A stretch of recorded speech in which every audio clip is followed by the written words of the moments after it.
Salut, c'est Pierre. Bienvenue dans le premier module de la formation. Ce module, il a vraiment pour vocation de vous aider à clarifier votre offre. Ce qu'on entend par clarifier l'offre, ça va partir du positionnement, c'est-à-dire de comment est-ce que vous arrivez à vous positionner sur votre marché. On va parler de la spécialisation, on va parler du fait de pouvoir packager votre prestation, on va parler de tarifs. Et l'idée, c'est de vraiment pouvoir le simplifier, pouvoir le clarifier pour qu'à la fin, ça soit hyper simple pour vous et pour les gens qui vous entourent. Vous verrez que c'est d'une importance capitale puisque quand vous voudrez démarcher, quand vous voudrez développer votre activité, plus c'est clair, plus c'est percutant et plus c'est simple ce que vous faites, plus vous allez obtenir de super bons résultats et plus vous allez augmenter vos chances d'avoir de la viralité autour de ce que vous faites. Et c'est vraiment ça l'objectif pour développer votre activité sur le long terme et d'être sûr que vous avez un business qui fonctionne en tant qu'indépendant, c'est qu'il y a une vraie viralité, un vrai bouche à oreille qui se développe au fil du temps par rapport à tout ce que vous allez mettre en place et ce qu'on va vous aider à mettre en place tout au long de la formation. Du coup, dans ce premier cours vidéo, on va parler du positionnement qui est pour nous primordial pour poser des bases solides. Pour nous, il y a 6 piliers en termes de positionnement sur lesquels il faut travailler, sur lesquels vous allez devoir itérer au fur et à mesure que vous allez avancer dans votre aventure d'indépendant. Alors, pour commencer, qu'est-ce que le positionnement ? Le positionnement, en fait, c'est la position que vous occupez en tant qu'indépendant sur votre marché. C'est-à-dire que quand on a une offre, quand on propose un service, un produit, quelque chose en vente en tant que marque, et quand on est solo, en fait, la marque, c'est ce qu'on appelle le personal branding. En fait, on se positionne sur un marché par rapport à d'autres acteurs. Et du coup, la question qu'il faut vous poser à ce moment-là, c'est comment est-ce que je suis perçu dans l'esprit de mes clients et de mes prospects, c'est-à-dire que les gens avec qui je n'ai pas encore travaillé, face à mes concurrents, face aux autres acteurs. Et du coup, ce positionnement, il doit être hyper impactant. Et pour qu'il soit impactant, il faut qu'il soit clair, il faut qu'il soit unique, il faut qu'il soit complet. Et donc là, on va s'assurer ensemble à travers cette vidéo de travailler sur les 6 piliers du positionnement pour vous aider à le rendre hyper clair, qu'il soit unique pour que vous puissiez vraiment vous différencier des autres. Et puis bien sûr qu'il soit complet pour qu'il n'y ait pas de trou dans la raquette et que du coup tout le monde comprenne bien ce que vous faites.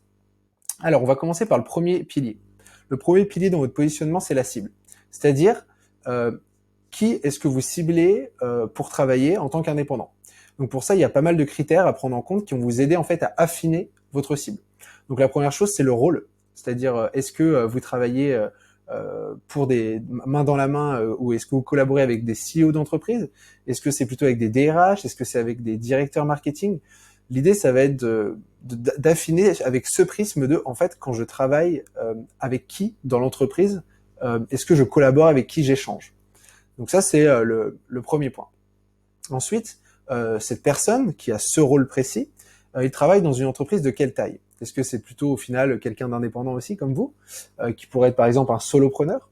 Est-ce que c'est une start-up? Est-ce que c'est une PME ou alors, on caricature, est-ce que c'est un grand groupe? Ça a énormément d'importance, donc c'est important de le clarifier puisque effectivement, vous n'allez pas travailler de la même manière si vous travaillez par exemple avec Microsoft ou Facebook ou alors si vous travaillez avec un solopreneur. Ensuite, dans quelle industrie? C'est-à-dire que par exemple, ce directeur marketing d'une startup, il travaille dans quelle industrie? Est-ce que c'est une startup qui fait de la EdTech? Est-ce que c'est une startup qui travaille dans l'assurance, dans la banque, dans la mode, dans le sport? Et donc là encore, ça permet encore une fois d'affiner la cible. Enfin, ce client, est-ce qu'il s'adresse à une cible de particulier, c'est-à-dire qu'il fait du B2C, ou alors est-ce que c'est une cible de professionnel et du coup c'est du B2B? Encore une fois, la prestation que vous pourrez proposer serait totalement différente. Et enfin, quel type d'offre est-ce que votre cible propose? Est-ce que c'est plutôt un produit qu'ils vendent? Ou est-ce que c'est plutôt un service? Est-ce que c'est plutôt de la prestation de service? Ou est-ce que c'est plutôt, par exemple, un produit physique qu'ils pourraient mettre en vente? Et en fait, à travers ces différents critères, vous allez pouvoir affiner votre cible et être beaucoup plus clair sur, OK, c'est ce type de cible que je vise. Et du coup, quand vous allez vouloir communiquer, créer du contenu, démarcher, ça va être beaucoup plus facile puisque vous n'allez pas dire moi j'accompagne les entreprises. Non, vous accompagnez une cible très spécifique et du coup c'est beaucoup plus facile de déterminer ok, où est-ce que je peux la trouver et quelle stratégie je vais mettre en place pour la toucher et pour la convaincre de travailler avec moi. Donc voilà, j'ai mis des petits exemples en bas. Donc par exemple, ça pourrait être un responsable marketing de start-up qui fait du B2B sur un produit SaaS, donc c'est, vous savez, c'est des logiciels en ligne où on peut se connecter et directement avoir accès. Et par exemple dans la fintech. Ou alors ça pourrait être le directeur financier d'un grand groupe qui fait du B2C, donc qui s'adresse à des particuliers dans des produits de grande consommation. Par exemple Danone, qui ferait des yaourts, et du coup on pourrait être freelance pour le directeur financier de Danone. Voilà, un exemple de vers où est-ce que vous devez tendre quand vous voulez du coup affiner votre cible, de passer de j'aide les entreprises à du coup ce type de cible. Donc ça c'est le premier pilier. Ensuite, ce qui est important, c'est que votre cible, elle va vouloir atteindre un objectif. Et c'est pour ça que vous êtes là pour l'aider. Donc de base, votre cible, elle est dans un certain contexte. C'est-à-dire qu'elle a un problème qu'elle souhaite résoudre, elle a un besoin, et du coup, elle a besoin d'une expertise, elle a besoin de quelqu'un pour faire. Mais du coup, ça, c'est très bien, mais l'idée, c'est plutôt que vous n'êtes pas là pour résoudre le problème, vous êtes là pour l'aider à atteindre un objectif. Et ça, c'est beaucoup plus puissant. C'est-à-dire que dans tous les cas, ce qui vous intéresse, c'est que la personne atteigne son objectif. Et en fait, c'est un petit peu, entre guillemets, on s'en fiche des moyens que vous allez mettre en place. C'est votre expertise, c'est à vous de le mettre en place. Mais dans tous les cas, vous êtes là pour l'aider à atteindre l'objectif. Donc, si je donne un exemple concret entre la différence entre contexte et résultat, un contexte, on pourrait dire par exemple, bah moi j'ai pas assez de clients, voilà, c'est mon problème. Le résultat, c'est accroître le chiffre d'affaires. Du coup, vous pouvez aider les clients, aider votre cible à accroître son chiffre d'affaires. Et donc c'est ça l'objectif que vous allez l'aider à développer. Un autre exemple, c'est bah moi aujourd'hui je sens que ma marque elle est un petit peu pauvre, j'ai pas d'identité de marque. Ok, et du coup vous là vous serez dans l'objectif de créer une marque impactante. Et du coup vous accompagnerez votre client dans la création d'une marque impactante. Par exemple si vous faites du graphisme ou du marketing, vous pourrez vous positionner sur ce type d'objectif. Donc l'idée c'est de se dire ok, j'ai une cible et je l'aide à atteindre un objectif. Ensuite, on va parler de votre expertise. C'est-à-dire que c'est bien beau de vouloir aider du coup une cible à atteindre un objectif, mais du coup grâce à quelle expertise en tant que freelance. Donc là par exemple je vous ai mis quelques exemples et puis avec à chaque fois un degré de précision. Donc par exemple, ok, moi mon expertise en freelance c'est la gestion des réseaux sociaux. Ok, est-ce qu'on pourrait pas aller plus loin? Bah précisément Instagram. Ok. Ou alors c'est la publicité Facebook, plus précisément le retargeting. C'est le graphisme, et en fait non, je suis spécialisé dans les logos. C'est le contenu, et en fait non, c'est pas juste le contenu, tout le contenu c'est la rédaction d'articles où je suis expert. Ou alors le développement web, ok. Non, moi je suis expert en développement web sur WordPress. Et donc là l'idée c'est vraiment de pouvoir petit à petit aussi travailler sur ce pilier de l'expertise et de se dire comment est-ce que vous pouvez affiner et ça va aussi vous aider à être de plus en plus unique et remarquable. C'est de montrer que sur un sujet précis, vous allez arriver à aller de plus en plus en profondeur et montrer que c'est vraiment ce sujet-là sur lequel vous êtes bon. Et c'est pour ça qu'en fait, des prospects vont venir vous voir parce qu'ils ont un problème et un objectif précis. Et ils savent qu'en fait, vous êtes la meilleure personne pour cet objectif-là. À l'inverse de quelqu'un qui ferait par exemple tous les réseaux sociaux ou toute la publicité Facebook. Si vous avez un maillon bien précis, ça vous permettra aussi de vous démarquer. Donc l'expertise en troisième pilier. Ensuite, on a la proposition de valeur. Donc en fait, la proposition de valeur, ça veut dire qu'est-ce que vous faites concrètement? C'est-à-dire que là, on s'est dit, ok, vous êtes capable de dire, j'accompagne ce type de personnes à atteindre cet objectif grâce à cette expertise. Ok? Mais maintenant, comment est-ce que tu le fais? Donc là, l'idée, c'est de se dire de quelle manière est-ce que vous exécutez votre expertise pour permettre à votre cible d'atteindre son objectif. Et puis, en plus de cela, qu'est-ce que cela apporte à votre client et du coup, quels sont les bénéfices en fait de travailler avec vous. Donc, si je vous donne moi mon exemple concret, donc moi aujourd'hui, mon expertise c'est le growth marketing et j'accompagne du coup des CEO et des responsables marketing de startups à impact dans l'accélération de leur croissance grâce à un accompagnement au growth marketing. Voilà, là je vous ai donné mes 3 piliers d'avant. Et du coup, quelle serait ma proposition de valeur? Je vous aide à structurer votre tunnel de conversion et à exécuter la meilleure stratégie growth marketing pour booster votre croissance à moindre coût. Donc là, on a l'idée de je structure le tunnel de conversion, donc c'est ça que je vais exécuter. Ce que je vais faire, je vais vous aider à exécuter la stratégie growth. Et c'est quoi le bénéfice? C'est booster votre croissance à moindre coût. Et donc c'est là-dessus que moi je vais positionner ma proposition de valeur. Donc ça, c'est le 4e pilier. Ensuite, dans le positionnement, et c'est là toute l'importance de comprendre ce qui nous entoure, il y a des concurrents. C'est-à-dire que il faut comprendre, on peut pas juste avoir des œillères, il faut savoir sur quel marché est-ce qu'on évolue. Donc généralement, il y a 4 alternatives aux services qu'on va pouvoir proposer en tant qu'indépendant. Évidemment, il va y avoir d'autres freelances qui vont proposer le même type de prestations. Ensuite, il va y avoir des agences. Donc les agences, c'est simple, hein, c'est un regroupement de freelance entre guillemets qui ont une expertise. Donc ça va être une boîte de 15, 20, 50, 100 employés qui vont être spécialistes sur certains sujets que vous pourriez traiter. Et du coup, effectivement, c'est pour votre prospect un choix alternatif. Est-ce que je travaille avec le freelance ou avec l'agence? Aujourd'hui, il y a des produits SaaS de plus en plus qui se développent, donc des logiciels en ligne qui vont pouvoir permettre d'accomplir certaines tâches que vous pourriez faire en les automatisant, etc. Donc c'est bon de l'avoir en tête. Et puis votre prospect pourrait aussi se dire je le fais moi-même. Et donc c'est important dans votre positionnement d'avoir en tête du coup de connaître toutes ces alternatives qui sont sur votre marché, parce que ça va vous permettre de mieux vous vendre, donc d'avoir une idée un petit peu de ce qui se fait. Des fois ça peut vous inspirer, mais des fois aussi ça peut vous donner des angles pour vous dire ok, moi je continue là-dedans puisque c'est là-dedans où je vais pouvoir vraiment bien me différencier. Et donc le dernier, on en parle depuis tout à l'heure, l'importance d'avoir un positionnement unique, c'est la différenciation. Et la différenciation, vous pouvez l'aligner sur 3 savoirs différents.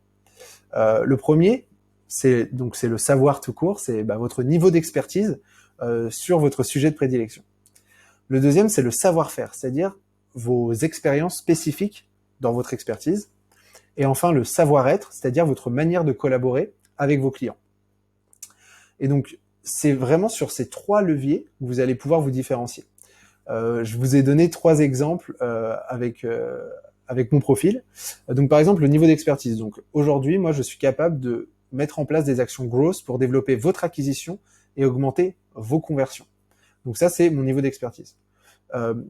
C'est un exemple, hein, je pourrais aller beaucoup plus loin, etc. Mais là, c'est juste pour vous montrer un petit peu la différence entre les différents leviers. Donc après, le savoir-faire, donc les expériences spécifiques. J'ai accompagné des dizaines de startups en France et à l'étranger, à la fois en B2C et en B2B, dans la mise en place de leur stratégie growth. Okay. Donc là, ça veut dire qu'il y a potentiellement des agences qui vont faire que du B2B ou d'autres que du B2C ou d'autres qui n'auront pas accompagné des startups étrangères. Du coup, c'est là-dessus que potentiellement je peux me différencier. Et enfin, le savoir-être, ma manière de collaborer. Donc moi, comment est-ce que je pourrais le dire rapidement ? Je suis plutôt proactif, c'est-à-dire que je vais prendre les devants dans la relation. Je réponds généralement en moins de 24 heures, donc là c'est pour aller encore plus dans le côté je suis très réactif et flexible.